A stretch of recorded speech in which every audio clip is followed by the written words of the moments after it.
What's up, goodies? Welcome back to your girl channel and to my kitchen, how to cook. And today we are making creamy cheesy coconut salmon in the kitchen. Fast, easy and simple. Make sure you subscribe, goodie, if you have not, and turn the post notification on so you won't miss another upload. And for all of my returning goodie, guess what? Una don't know son of girl love no. Una ready for cook? Come on, let's cook.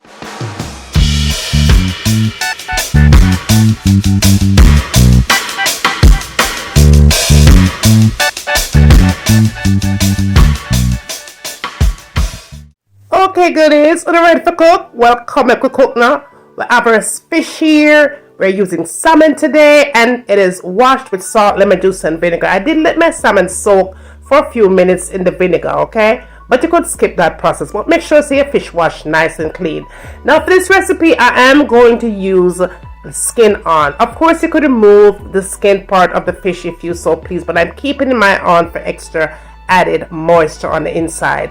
Now what I did here was add a little bit of sesame seed oil, any one of your choice, then sprinkled with a little bit of salt here, added some black pepper to it, and then I added some fish seasoning.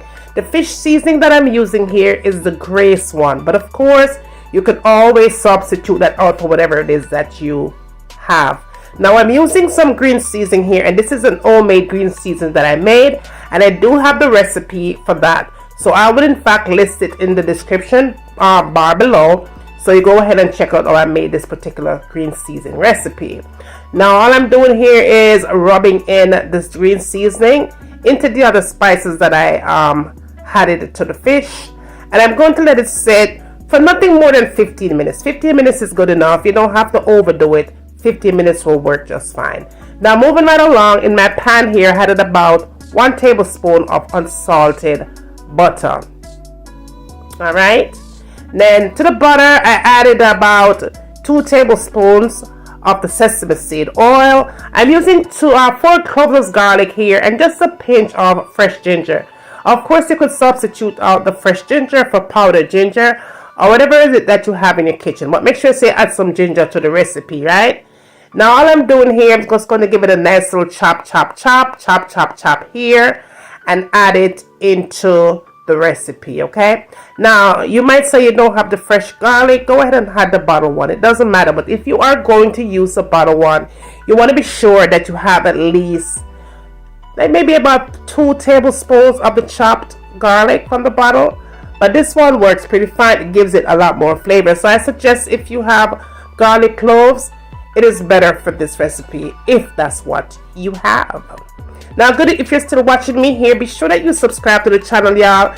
Turn your post notification because my notes so now watching videos them about the now give the video them a thumbs up, thumbs up the video for my man, real talk. Alright, now moving right along, I went ahead and added a half amount of the chopped garlic and the ginger that I just chopped with the butter here. Okay, you want to leave some of it for later on and you'll see why.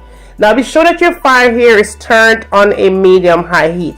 Do not turn the fire up too high because you're going to kill the recipe. All right, kill it flat. Now what I'm doing here, I'm just going to go ahead and lay my fish face down, skin up. All right, this way you are sure that the fish on the inside will be very moist. After about, I'd say 2 minutes at tops, you're going to go back in and you are going to turn the fish on the other side. Now I didn't waste my marinade. If you have marinade left in your container, just go ahead and just throw it in. That's extra flavor, right? But after 2 minutes, you go in and you turn the fish on the other side very delicately. Oh my goodness, delicately. Big word. Yes, honey. So go ahead and turn the fish on that side and allow it to cook for an additional 2 minutes. Now right in this process, you're only going to cook this fish for a total of 4 minutes. 2 on one side, 2 on the other side, and you'll see why if you continue to watch the recipe until the very end. But as you can notice here, the fish is still not cooked thoroughly on the inside. As you can see, I'm going to show you at a closer glance what I mean and why you should cook this fish for only 2 minutes on one side and 2 on the other side. If you look really good right there, it still needed to be cooked a little bit more, but you don't want to cook it all the way through here because it's going to be overcooked, goodie. Please go ahead and follow the recipe as I'm showing you here, okay? 2 minutes on one side, 2 minutes on the other side, 4 minutes total right here. And then all you're going to do here is remove them from the pan. Do not cook it for nothing more past 4 minutes. By a timer, make sure you have it only cooked for 4 minutes. Now moving right along here, you're going to go back in that same pan, and I added about 2 to 3 tablespoons of the unsalted butter, and I added the remainder of the garlic and the ginger chopped to that. It is going to release the flavor of the fish that we just cooked right there, okay? That's all it's doing, honey. It's going to bust up in a flavor, all right? Now, what I did was go back in and added about 2 more tablespoons of my homemade green season, honey. Yes, boo. Now, they do sell green season in the stores. If you can't find it in the stores, you could go on Amazon, you'll find it there. But add some green season to the recipe, all right? So I'm going to do magic to the recipe.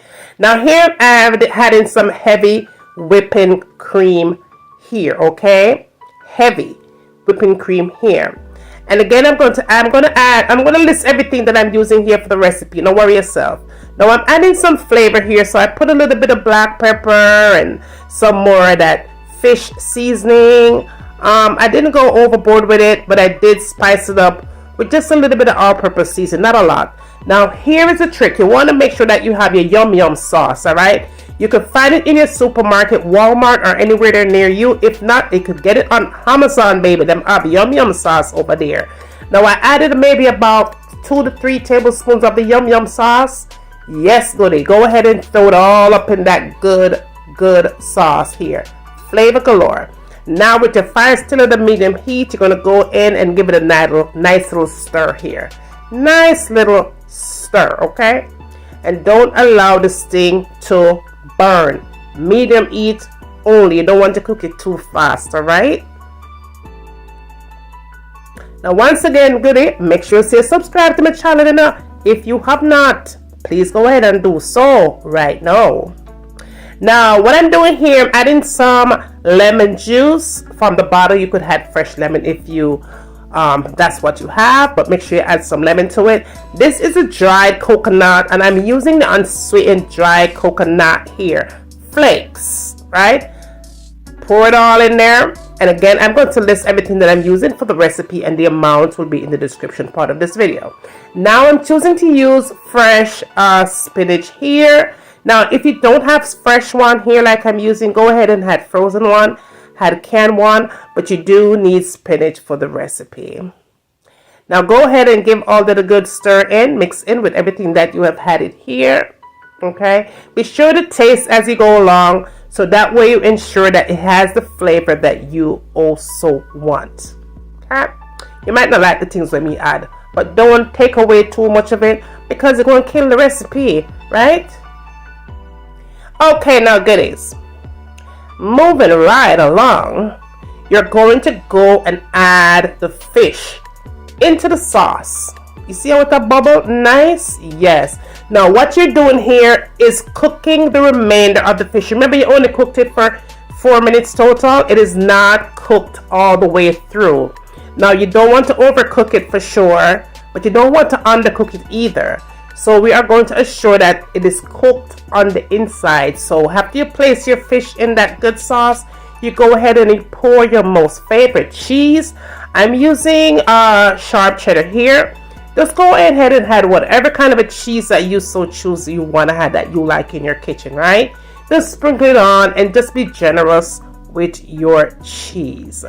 And then it's going to start to come along. You're going to have that smell. The aroma from the coconut flakes is starting to release onto the cheese. And honey, again, you're going to get some of that good coconut flakes and just drizzle on top of that cheese, honey.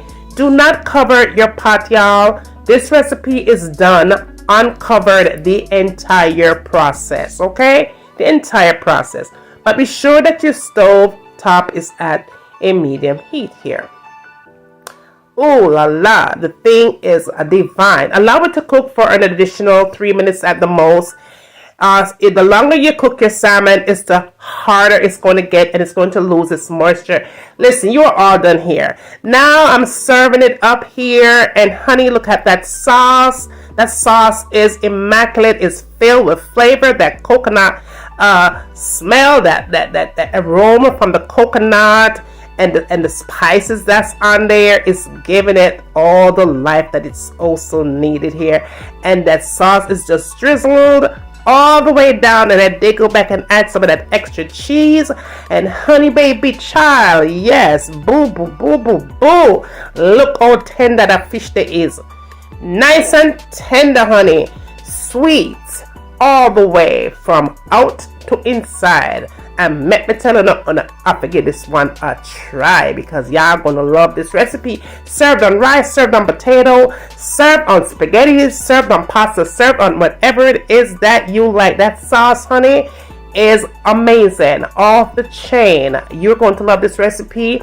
Just be sure that you are in fact sharing these recipes with friends and family. Don't be selfish with this recipe, you know. Go ahead and share it to all your social media, honey. Tell a friend for tell a friend. Okay, look on that. Look at that, y'all. Just look at that. This one is going to be so lovable for all of my fish lovers. Alright, so it there, okay? Now, share the love, like I said before. Don't be selfish with it. And after you get doing all of that, tell me what you want to see me cook next in my kitchen. And remember, as always, from my kitchen to your kitchen. Enjoy!